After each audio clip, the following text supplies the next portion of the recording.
don José Luis de Arteche, profesor de la Universidad Europea y coordinador del título de videojuegos. La conferencia es muy interesante. El título de su conferencia es Reto versus Habilidad, diseñando la dificultad de videojuegos. Okay. Él es ingeniero informático con un máster propio en gestión de nuevas tecnologías de orientación a Internet, intranet, por la UFB, porque es la Universidad. Francisco y Vitoria. Ok, vale, gracias. Es licenciado en Administración y Dirección de Empresas con especialización en ventas por la Universidad. Complutense de Madrid. Gracias. Y máster propio en Desarrollo de Videojuegos por la Universidad. Politécnica de Madrid. Ok, son varios. Madrid. Actualmente es profesor y coordinador en el grado de diseño de videojuegos en la Universidad Europea desde el 2021. Cuenta con más de 10 años de experiencia en el desarrollo de videojuegos, como hemos visto, y en la innovación aplicada al sector industrial y empresarial. Fundador y CEO de Five for Games, dije bien, 5X Games. 5X Games. Five Games, empresa desarrolladora de videojuegos desde el 2016, en donde ha participado en la creación de múltiples títulos y proyectos para diversas plataformas, tanto en modalidades multijugador como para un solo jugador. Su trabajo es también su pasión, la creación y desarrollo de videojuegos. Esa es su pasión. Desde un rol de diseñador generalista, busca constantemente la excelencia, prestando atención a cada detalle, con el objetivo de diseñar experiencias entretenidas y memorables que los usuarios puedan disfrutar plenamente. Muestra un fuerte interés por explorar y desarrollar mecánicas innovadoras, así como sistemas sólidos que potencien la experiencia del juego. Además, busca integrar la gamificación en aplicaciones orientadas a la formación, convencido de que el entretenimiento y la interactividad pueden enriquecer significativamente el aprendizaje. Bueno, nuevamente presentamos al doctorando José Luis de Arteche. Ya eres coanfitrión, si quieres puedes compartir pantalla. Perfecto, pues voy a ello. A ver, esta es. Muchas gracias y bienvenido. Vale, ¿ya se ve? Sí, perfecto. Vale, perfecto. Entiendo que buenos días allí, buenos días a todos. La conferencia, la masterclass de hoy, nos vamos a centrar en diseño de juego. El diseño de juego abarca múltiples áreas, todo relacionado con cómo integramos todas las partes que tiene un videojuego para ofrecer una experiencia que resulte atractiva e interesante. En la sesión de hoy nos vamos a centrar en uno de sus aspectos en concreto, y es cómo a través de los videojuegos podemos captar la atención y el interés del usuario. A día de hoy, cuando hablamos de diseñar un producto de entretenimiento, no solo un videojuego, nos enfrentamos a un reto brutal. Y es que nos encontramos en una sociedad en la cual todo el mundo busca captar nuestra atención, captar nuestro interés para interaccionar, ya sea a través de películas, series, noticias, redes sociales, videojuegos. Todos quieren atrapar nuestro tiempo y atención. Entonces, nosotros, como parte de la industria de entretenimiento, nos enfrentamos también a esta competencia directa con todo relacionado con conseguir la atención del usuario. Pero es cierto que te contamos con una herramienta que la mayor parte de medios, de productos interactivos no cuentan, y es que nosotros ofrecemos interactividad. Lo que diferencia un videojuego de una película es que en el videojuego se espera que el usuario interaccione de alguna manera. Si no hubiera ningún tipo de interacción, entraríamos en el debate de si se llegaría a considerar un videojuego o es simplemente una película o una experiencia audiovisual. Pero considerando que la interactividad es el elemento principal con el que contamos, es una herramienta muy útil para captar el interés y la atención de forma sostenida en los usuarios, cosa que, por ejemplo, las series les cuesta mucho. De hecho, a día de hoy muchas series se diseñan asumiendo que no vas a tener la atención sostenida del usuario.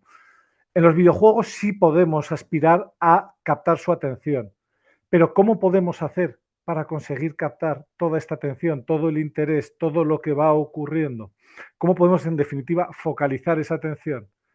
Pues la clave es la interactividad. Tenemos que pararnos como diseñadores de juego a crear interacciones que nos ayuden a focalizar dicha interacción, dicha atención. Pero, y aquí hay una cosa importante, debemos hacerlo sin agotar la capacidad. Para conseguirlo, podemos trabajar de muchas maneras, ya sea a través de estímulos audiovisuales, a través de recompensas, a través de curiosidad, pero una de las mejores formas es a través de lo que se llama el diseño del reto o, si lo preferís, la dificultad. ¿Qué es el reto? El reto es una interacción intencional con la cual el usuario quiere conseguir un objetivo que requiere de una ejecución dedicada y que además dicha ejecución tiende a dar resultados variables que además dichos resultados pueden salir bien o mal en función del desempeño, es decir, en función de las acciones, el conocimiento y las capacidades que demostremos en la ejecución de dichas acciones nos puede dar un resultado u otro. Cuando hablamos pues del reto, hablamos de una realidad relativa a las capacidades, estado y percepción del usuario. Nosotros cuando estamos hablando de la dificultad de un juego, la diseñamos desde lo abstracto, pero la diseñamos para dar respuesta a la interacción del usuario con la aplicación que estamos creando.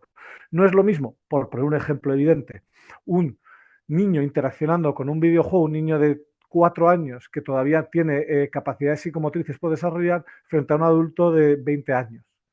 De hecho, es el reto que podría ser insalvable para el niño de 4 años puede resultar absolutamente trivial para el usuario adulto. Es por eso que debemos entender que cuando vayamos a trabajar con la interactividad y con el reto, hay que siempre tener en mente al usuario final. Por otro lado, el reto no es solamente el pedir una ejecución específica con unas capacidades, sino que tenemos que entenderlo como la diferencia entre la habilidad del usuario y el desempeño que le pedimos. De tal forma que si tenemos usuarios muy habilidosos, el reto debería ser mayor. Quiero decir, perdón, la dificultad, lo que le pedimos debería ser mayor para que el reto se mantuviera. Si nosotros ante un usuario que es muy habilidoso le presentamos un reto estándar, le va a un desempeño estándar, el reto va a resultar trivial. Entonces, ¿cómo podemos, hablando de que tenemos un nivel de reto que debemos variar y una habilidad que depende del usuario, cómo podemos equilibrarlo? Para ajustar estos valores y encontrar un equilibrio adecuado, Nakamura y el otro, que nunca soy incapaz de pronunciar ese nombre, presentan lo que se llama el modelo del flow o el modelo del flujo. Es un modelo muy útil como marco de referencia para entender en qué consiste el proceso de cómo establecemos la dificultad de un juego. ¿Qué es lo que nos plantean? Nos plantean que debemos mantener un equilibrio adecuado entre reto y habilidad. Es decir, tenemos que generar y mantener una tensión constante que pueda mantener la atención. Ahora, mantener dicha tensión entre el reto, la dificultad y la habilidad no es algo que se mantenga en el tiempo, ya que va a ir variando. La habilidad mediante la interacción se produce aprendizaje, es decir, va aumentando. Entonces, el reto debería equilibrarse. Además, no solo eso, la habilidad de un usuario puede variar a lo largo de una sesión en función de los periodos de interacción, de descanso, el cómo le proveemos la información. Y nosotros tenemos que ir adaptándolo, por lo cual debemos proponerlo de una forma que sean dinámicos y que se ajusten al aprendizaje que tiene el usuario jugando al juego y al dominio que tiene del mismo, llegando al punto en el que en muchos casos en juegos ese dominio puede llegar incluso a considerarse directamente memoria muscular. Entonces, ¿qué es lo que nos dice este modelo de flow? Este modelo de flow nos dice a dónde queremos llegar, nos establece un objetivo. ¿Cuál es ese objetivo?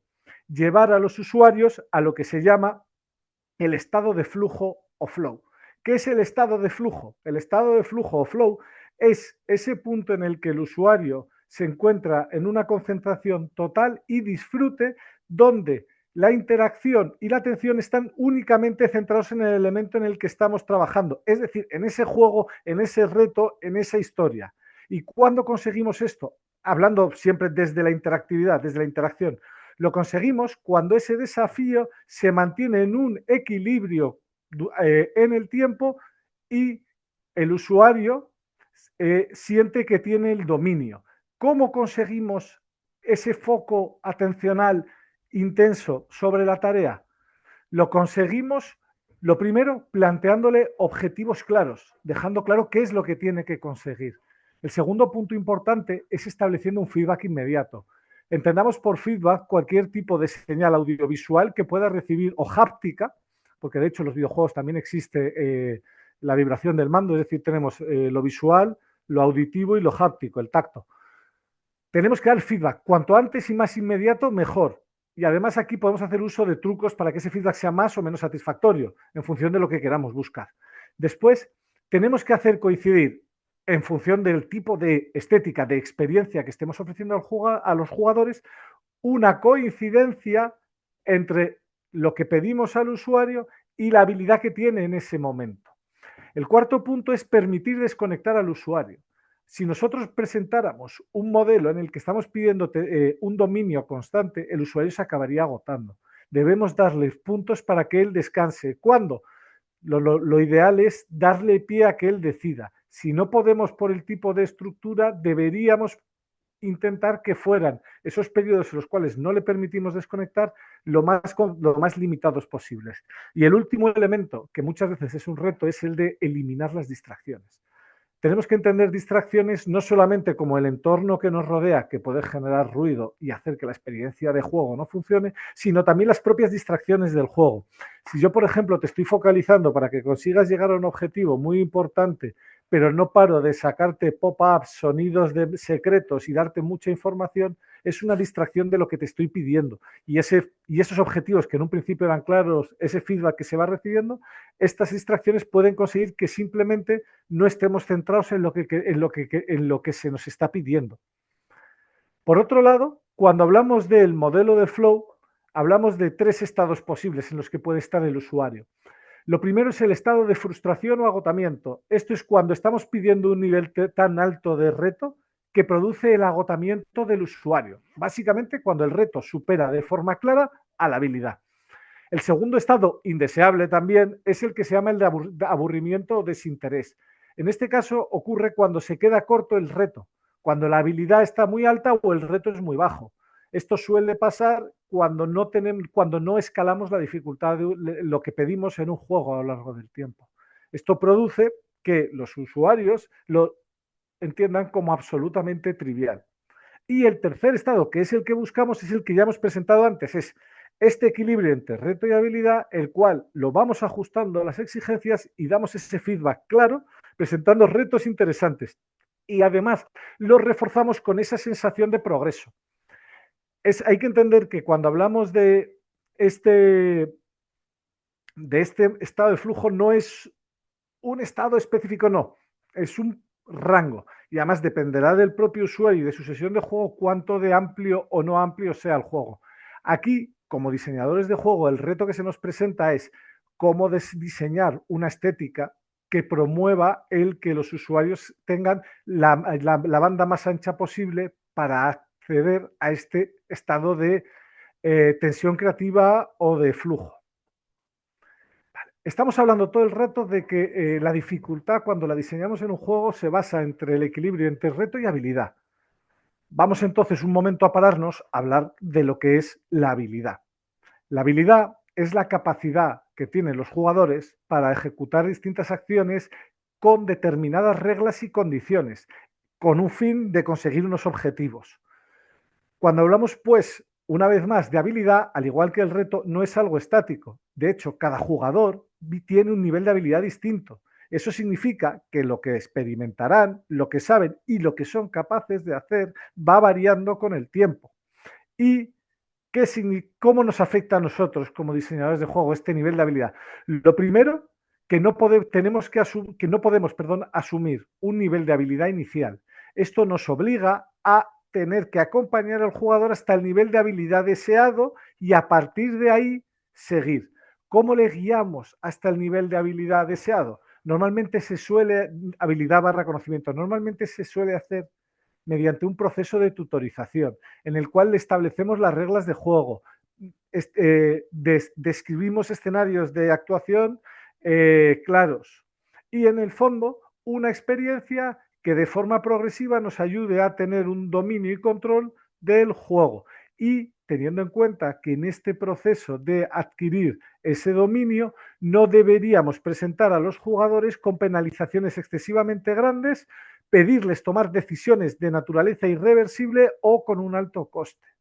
El ejemplo que suelo poner en esto, si nada más empezar un juego te hago varias preguntas que requieren de un conocimiento y son de una dificultad demasiado alta y que además van a afectar a todo el desarrollo del juego, eso el jugador va a estar constantemente sufriendo dichas decisiones, las cuales en ningún caso pudo tomar por no tener el conocimiento en el momento. Cuando hablamos pues de la habilidad, ¿cuál es nuestro objetivo como diseñadores? Es partir de esa torpeza inicial e ir ofreciendo un nivel de competencia creciente mediante la propia experiencia de juego que nos dé un sentimiento de dominio y confianza. Y importante, todo esto siempre con lo que hemos comentado anteriormente, que el reto se debe alinear con la progresión del jugador.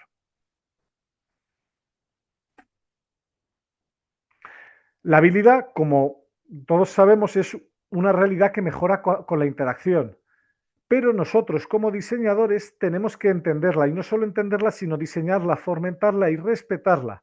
Debemos pues diseñar un proceso de mejora que esté contemplado en el propio juego y que ocurra de la manera más orgánica posible. ¿Cómo podemos conseguir esto? Lo primero, con la práctica guiada. Yo te digo lo que tienes que hacer, consigues el resultado y entonces te doy una recompensa.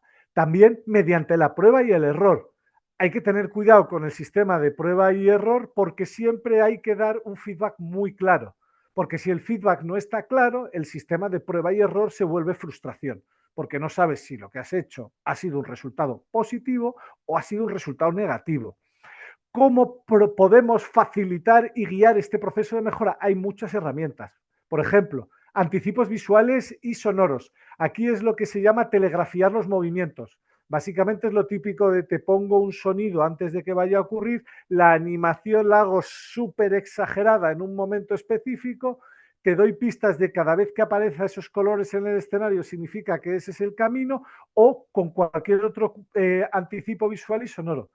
Otro, con ventajas de tiempo generosas. ¿Qué significa esto? Si normalmente yo diera 200 milisegundos para una reacción que considera adecuada, podría plantear unos tiempos de 1 segundo o de 2 segundos para que aprendas.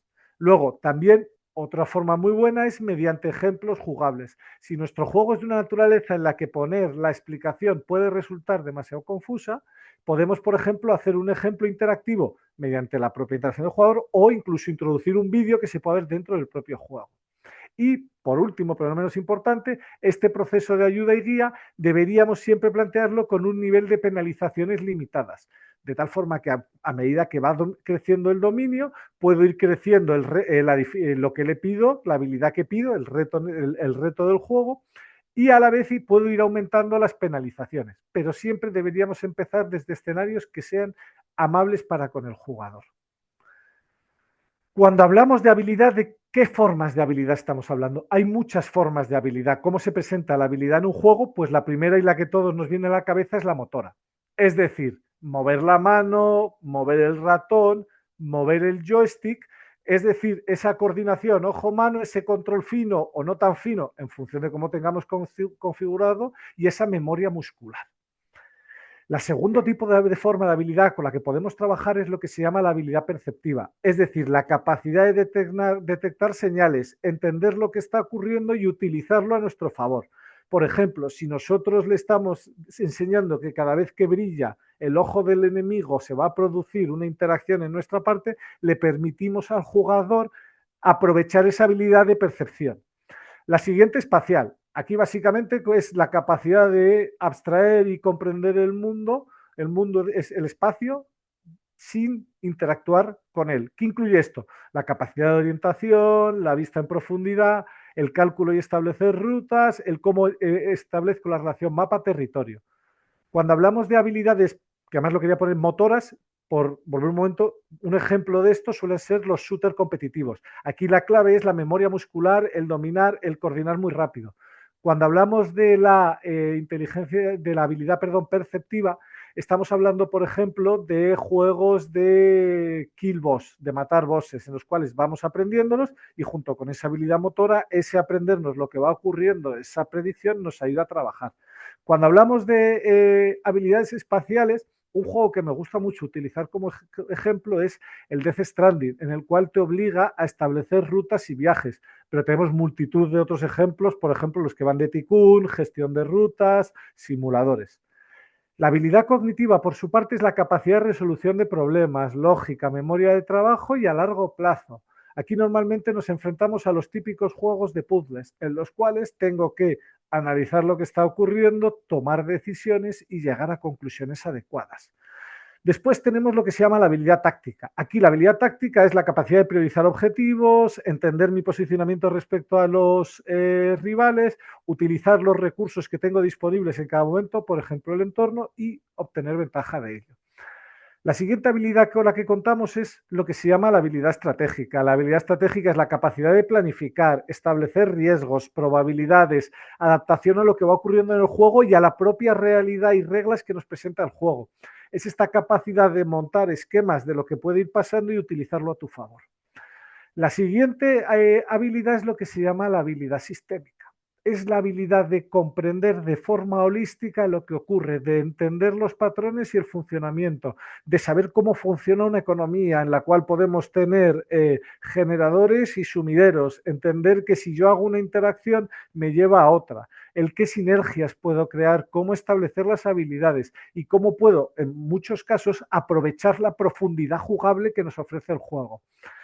Siguiente forma de habilidad, la rítmica y temporal. Básicamente la capacidad de sincronizarse con ritmos, tiempos de reacción, parries, cadencias variables y esa capacidad que tenemos de seguir un ritmo y una temporización estricta.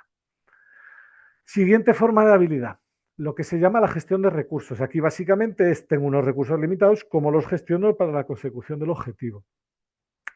Siguiente forma de habilidad, lectura de la interfaz, cómo entender de lo que voy viendo y lo que va ocurriendo y priorizar la información y lo que es importante y que me ayude a entender lo que va ocurriendo.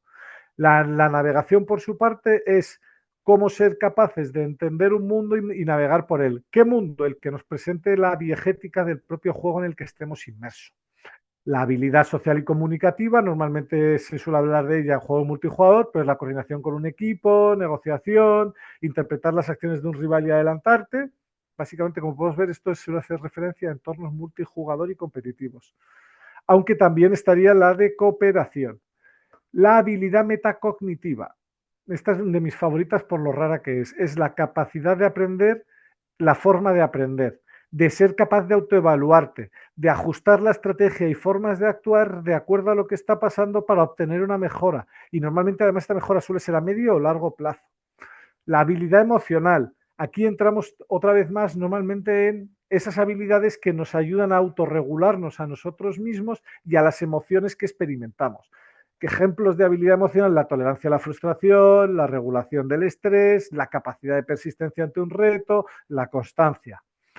Siguiente forma de habilidad, tenemos la habilidad creativa. La habilidad creativa lo que nos habla es de ese pensamiento lateral, de ese encontrar la solución que a priori no es evidente, de aprender a construir, de expresarnos, esa creatividad y esa necesidad de expresión y creación de cosas nuevas materializada con las reglas y condiciones que nos pone el mundo.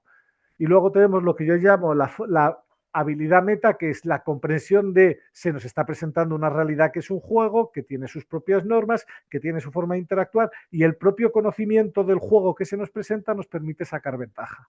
Un ejemplo de esta habilidad meta es, por ejemplo, conocer los tiers de las builds en determinados juegos. Hay tier S, tier A, tier B, tier C, pues ese conocimiento no pertenece a la propia diégesis ni al propio juego, ni es una habilidad adquirida dentro del juego, pero que aquel que ha obtenido por otros medios, por observación o por simple lectura, le da un mayor nivel de dominio.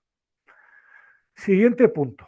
Cuando hablamos de reto y de habilidad, hemos hablado desde el principio que estamos hablando respecto a una persona concreta, no es un concepto abstracto.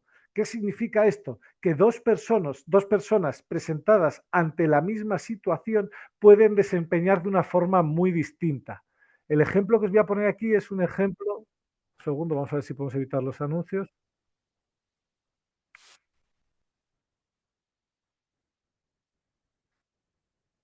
Vale, esto que tenemos delante nuestro,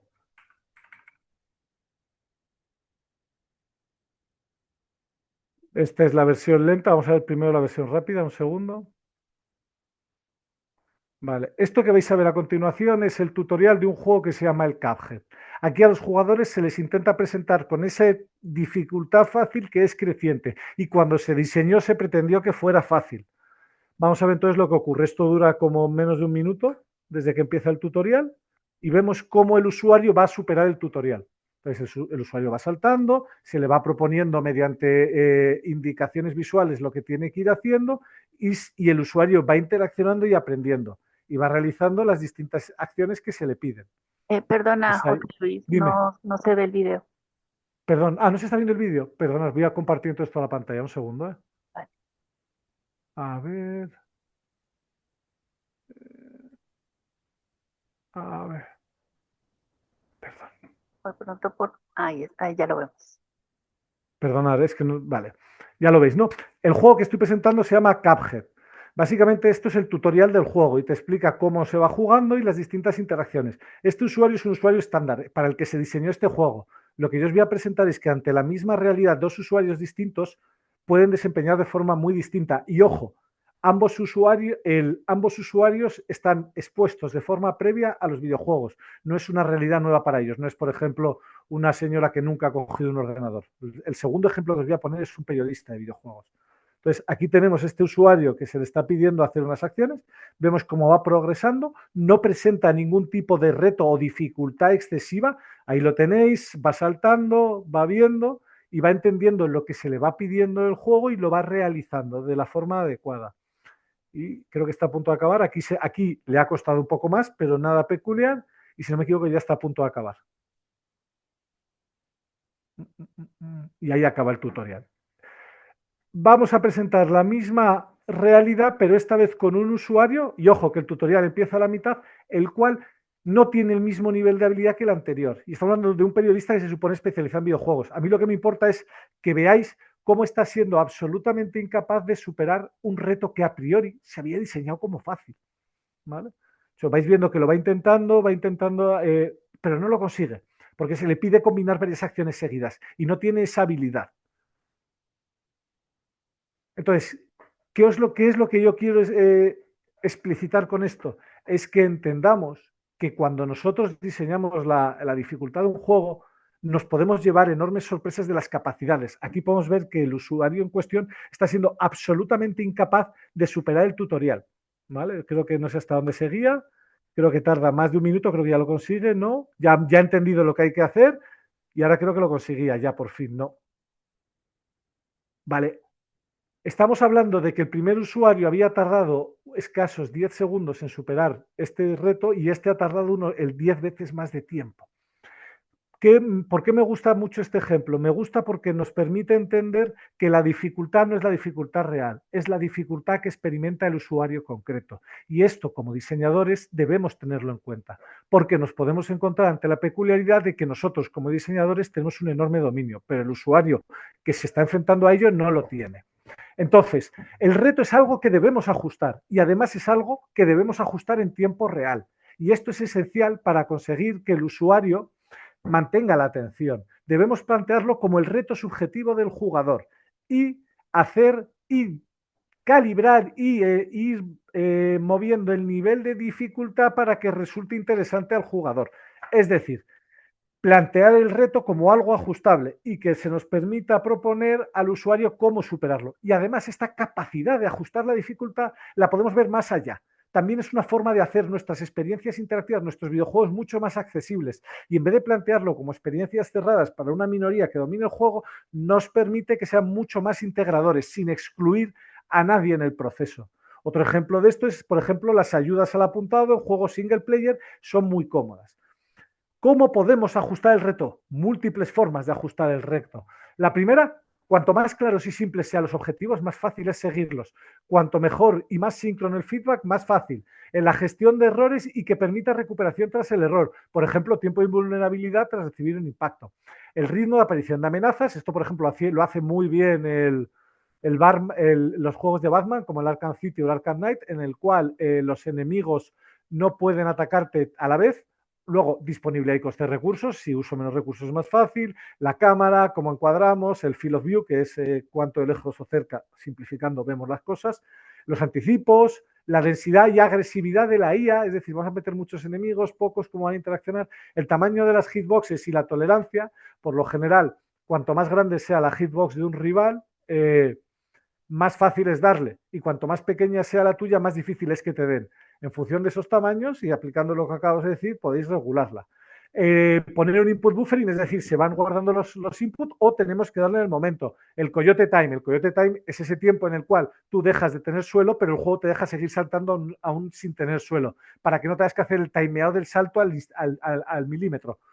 O, por ejemplo, las heridas de apuntado, de disparo, ventajas de parry, aumentar los timings, poner más checkpoints, más puntos de guardado, rutas opcionales, el tiempo bala, es decir, ralentizar el tiempo, establecer curvas de daño más agresivas o que la curación sea más barata, tutorizar constantemente los procesos, idealmente de una forma diegética, con un elevado contraste y una jerarquía de la interfaz de usuario potente, lo que hemos llamado antes señal háptica, la vibración del mando, ese sentido táctil, que a día de hoy la mayor explotación es a través de lo táctil, un matchmaking en el cual tenga en cuenta la habilidad de los jugadores o un escalado transparente de la dificultad sabiendo en qué nivel de dificultad te estoy colocando, por ejemplo, mediante el nivel de los enemigos.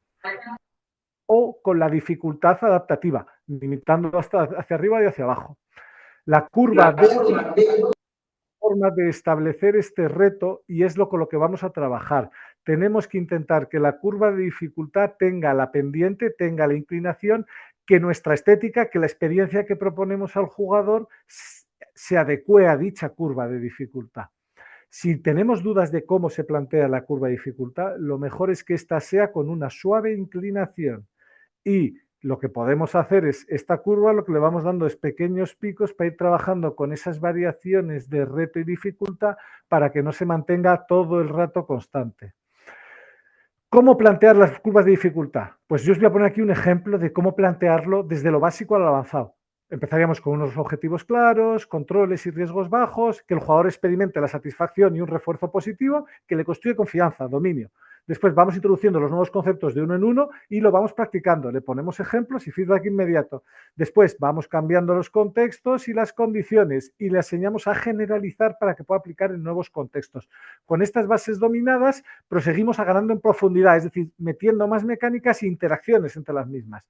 Después vamos ajustando los tiempos y el nivel de precisión y exactitud que le pedimos. Y si conseguimos que cada paso de esto se vaya sintiendo justo, motiva y haga que progrese, vamos a conseguir ese estado de flujo que es en el fondo el objetivo para mantener dicha atención e interés en el jugador.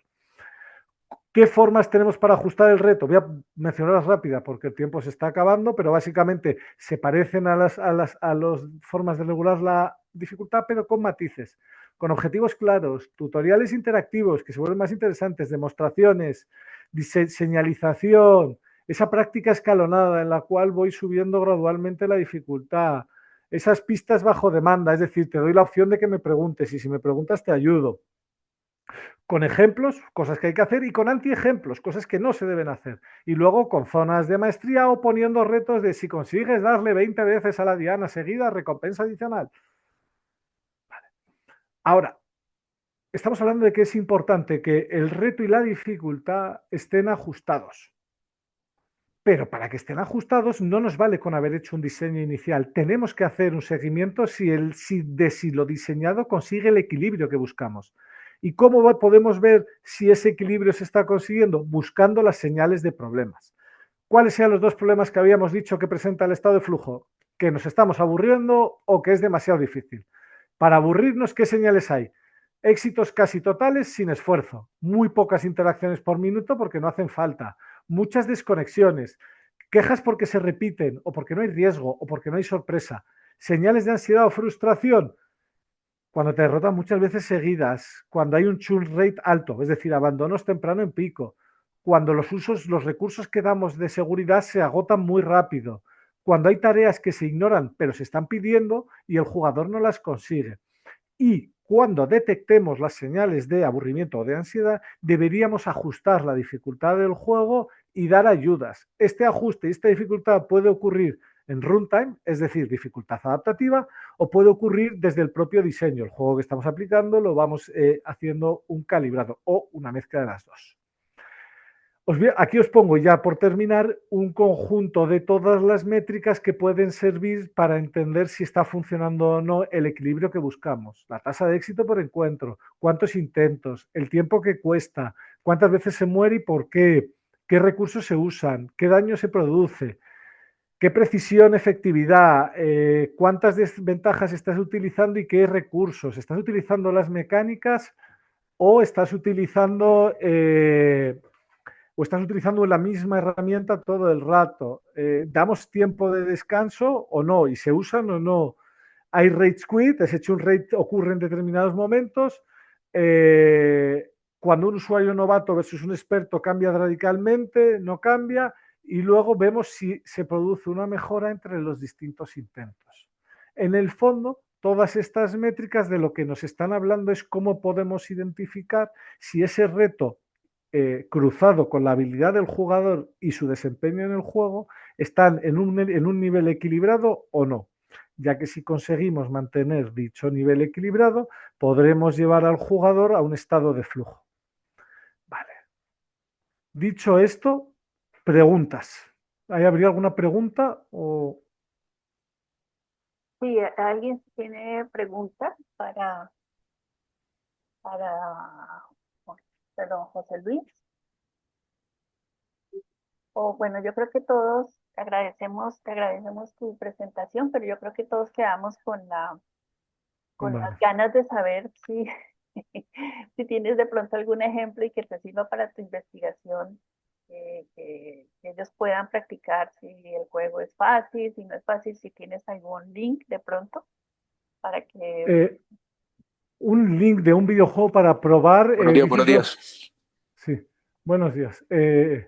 No sé, quiero decir, esto se aplica en la casi totalidad de videojuegos del mercado. Entonces, la idea aquí, la actividad o el ejercicio que recomendaría es elegir un juego en el cual se base en la interacción del usuario y ellos, mediante el uso del mismo, vayan anotando cómo hacen que la experiencia sea más fácil o difícil y cómo esta dificultad va variando durante la experiencia de juego. Ah, ok, vale. Te serviría para la investigación, para el doctorado. Sí, Vale, perfecto. sí, sí. ¿Creo que alguien iba a hablar? ¿Perdón? Creo que alguien tenía alguna pregunta. Abrió el micrófono. Parece que no. Me parece haber escuchado a alguien, pero bueno, José Luis, te agradezco muchísimo, muy interesante el tema de los videojuegos. Ahora entiendo por qué no avanzo yo en los videojuegos. Bueno, y depende también, como tú dices, de la capacidad de cada persona. Entonces, espero que haya sido claro para los asistentes. Bueno, me estaban pidiendo tu presentación, pero yo les dije que estaba grabando la sesión. Vale, si hace falta, si no pedírmela, yo os la envío, ¿vale? No hay ningún problema. Ah, bueno, sí. Ok, yo ahorita más tarde pongo tu correo para que los que quieran tener la presentación te puedan escribir. Sí, sin problema. Vale, Vale, muchísimas gracias, José Luis, y pues mucha nada, suerte con ese doctorado. Y muchísimas gracias. nuevamente te volvemos a invitar aquí para Barranquilla. Y muchas gracias nuevamente. Muchísimas gracias. Que tengáis muy buen día. Vale, Yo lo único que os voy a tener que dejar es que tengo que irme a clase ahora. ok. Entonces, Vale, que muchísimas tengáis muy gracias. buen día. Vale, Hasta igualmente. luego.